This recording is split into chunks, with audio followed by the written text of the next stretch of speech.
And the readings will now be given by Fairley from Maryland.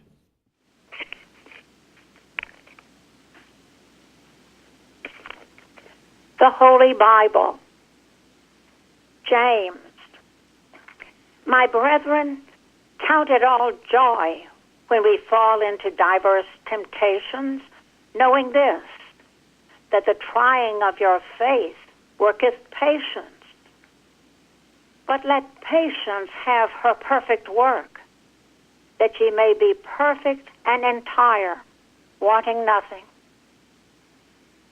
Blessed is the man that endureth temptation, for when he is tried, he shall receive the crown of life, which the Lord hath promised to them that love him.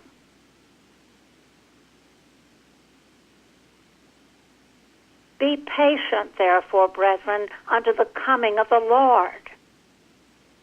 Behold, the husbandman waiteth for the precious fruit of the earth, and hath long patience for it, until he receive the early and latter rain. Be ye also patient. Establish your hearts, for the coming of the Lord draweth nigh. Grudge not one against another, brethren, lest ye be condemned. Behold, the judge standeth before the door. Take, my brethren, the prophets, who have spoken in the name of the Lord, for an example of suffering, affliction, and of patience. Behold, we count them happy which endure. Ye have heard of the patience of Job, and have seen the end of the Lord, that the Lord is very pitiful and of tender mercy.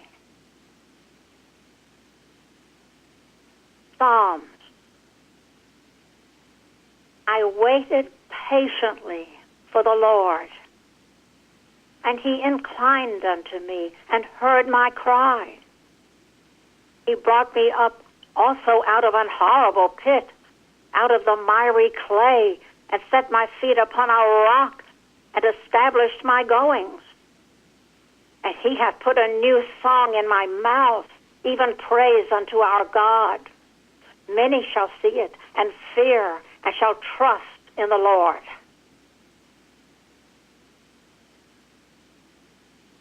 Hebrews.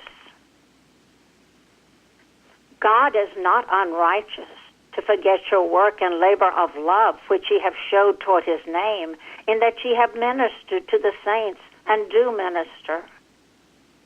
And we desire that every one of you do show the same diligence to the full assurance of hope unto the end, that ye be not slothful, but followers of them who through faith and patience inherit the promises. For when God made promise to Abraham, because he could swear by no greater, he sware by himself, saying, surely blessing I will bless thee, and multiplying I will multiply thee. And so, after he had patiently endured, he obtained the promise.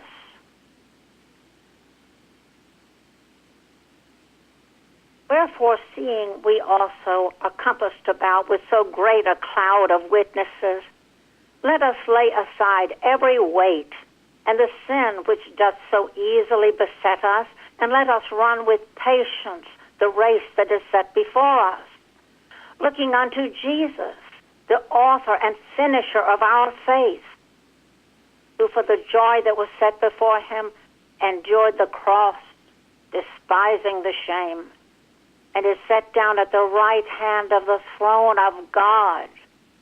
For consider him that endured such contradiction of sinners against himself, lest ye be wearied and faint in your minds. 2 Thessalonians. And we have confidence in the Lord touching you, that ye both do and will do the things which we command you. And the Lord direct your hearts into the love of God and into the patient waiting for Christ.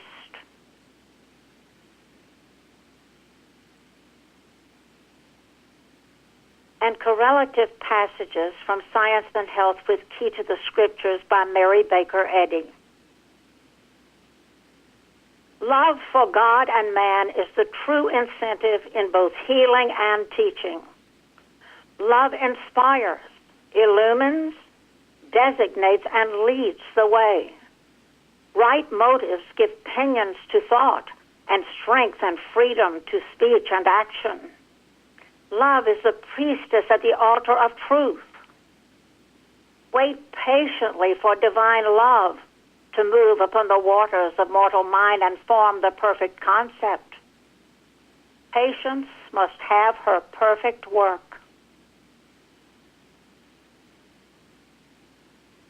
Prayer means that we desire to walk and will walk in the light so far as we receive it, even though with bleeding footsteps.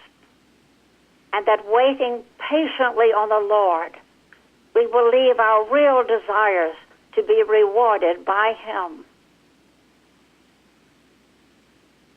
The disciples apprehended their master better than did others, but they did not comprehend all that he said and did, or they would not have questioned him so often. Jesus patiently persisted in teaching and demonstrating the truth of being. His students saw this power of truth, heal the sick, cast out evil, raise the dead. But the ultimate of this wonderful work was not spiritually discerned even by them until after the crucifixion, when their immaculate teacher stood before them, the victor over sickness, sin, disease, death, and the grave. During his night of gloom and glory in the garden, Jesus realized the utter error of a belief in any possible material intelligence.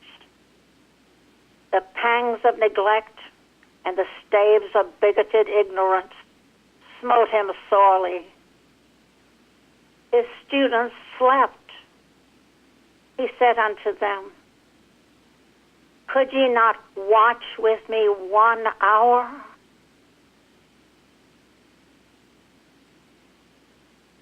Gethsemane, patient woe, the human yielding to the divine, love meeting no response, but still remaining love.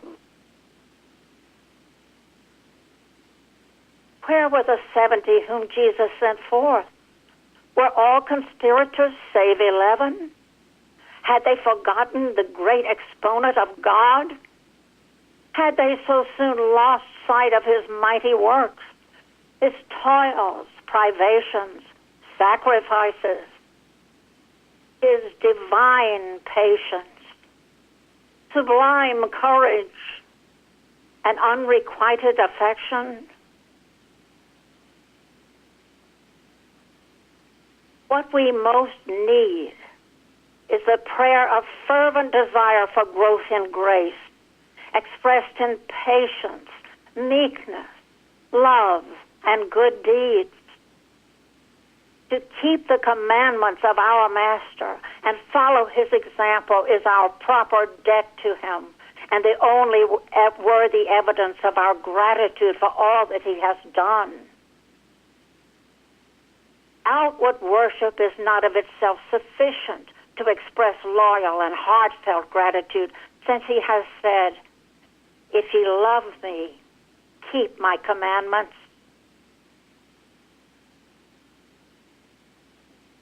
Self-love is more opaque than a solid body. In patient obedience to a patient God, let us labor to dissolve with the universal solvent of love the adamant of error, self-will, self-justification and self-love, which wars against spirituality and is the law of sin and death. When we wait patiently on God and seek truth righteously, He directs our path. Imperfect mortals grasp the ultimate of spiritual perfection slowly. But to begin aright and to continue the strife of demonstrating the great problem of being is doing much. Job said, I have heard of thee by the hearing of the ear, but now mine eye seeth thee. Mortals will echo Job's thought when the supposed pain and pleasure of matter cease to predominate. They will then drop the false estimate of life and happiness, of joy and sorrow, and attain the bliss of loving unselfishly, working patiently, and conquering all that is unlike God.